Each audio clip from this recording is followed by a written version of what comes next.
Hello, ESL W50 students. Today is Thursday, April 16th.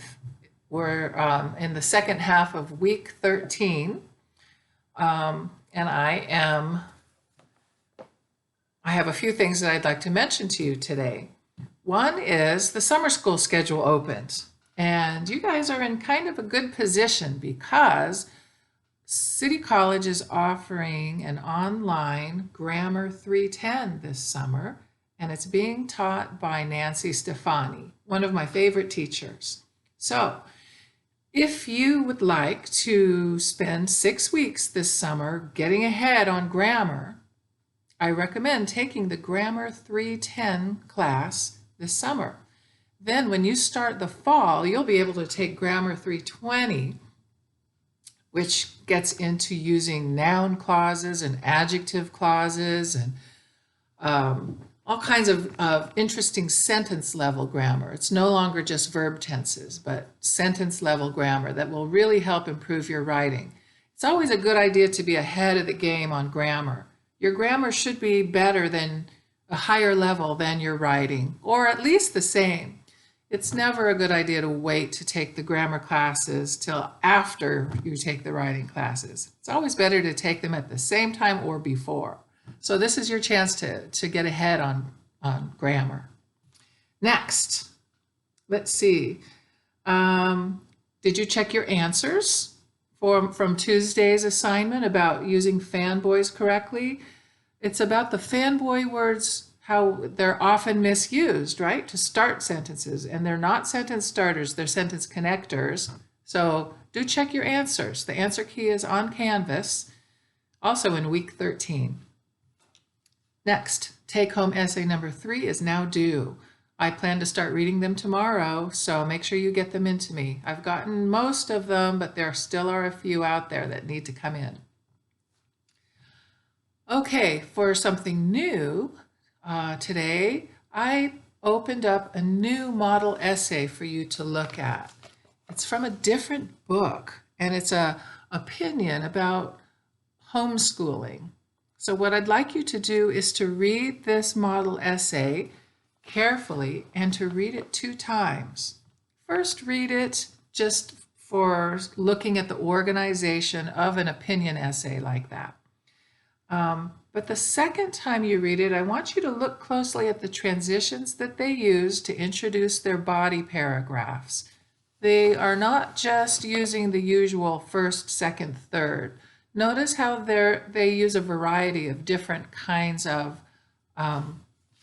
transitions to introduce the body paragraphs. Next, I also want you to notice the kind of support they use in the body paragraphs.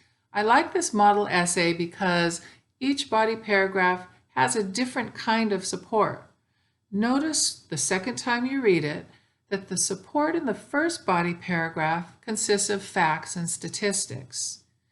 The second body paragraph starts out with facts, but then moves into using quotations from an expert on homeschooling or education. And that is something that I really want you to pay close attention to, is how to bring in a quotation from an expert. How did they introduce it? How did they use the quotation marks? Look at all that very carefully. And then third, notice in the third body paragraph, the support consists of a life experience of his friend. So 3 different kinds of support: facts and statistics, quotation, I cut my finger, and experience. 3 different kinds. Then I want you to look closely at the concluding paragraph and notice that it also has 3 different parts. The first part is the concluding sentence that restates the thesis. The second part is a summary of the 3 main points. But the third part, and very important, is restating of that opinion. He ends with a suggestion of what people should do. Is he for or against homeschooling? That comes in at the end. That reinforces his advice. Okay, so that's what you're going to do with a model essay. It's on Canvas, week 13. print it out or read it online. But I suggest that you print it out because there's an assignment attached to it about using quotations. And I'd like you to do that assignment. Just practice using quotation marks, and I will put up the answers in week 14 on Canvas, so you can check your answers.